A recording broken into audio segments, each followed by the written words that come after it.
excited to introduce the students behind Senate File 666 and House File 550, a piece of legislation that would require climate justice education curriculum from elementary through high school.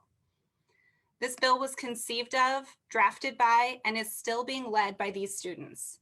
It's really a remarkable testament to the urgency of the climate crisis and the many ways that it's interwoven into the wide issues of justice and inequity that threaten Minnesotans across the state. These students were not content to wait for their leaders to act. To be frank, we weren't acting, we were letting them down. So they stepped up to craft legislation that will help other students learn and become their own advocates for the future of the planet and for the ways in which the decisions we make affect our communities in different ways.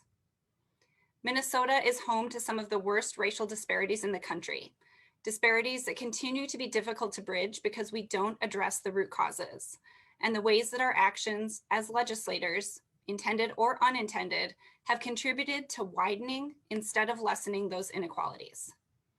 Action on climate change is just one of the areas where the unequal effects are so clearly tied to our policies on pollution regulation and investments in clean energy.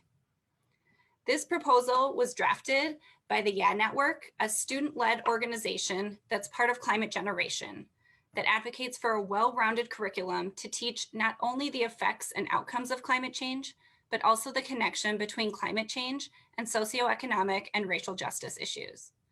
I'd like to now introduce you to some of the students responsible for this proposal.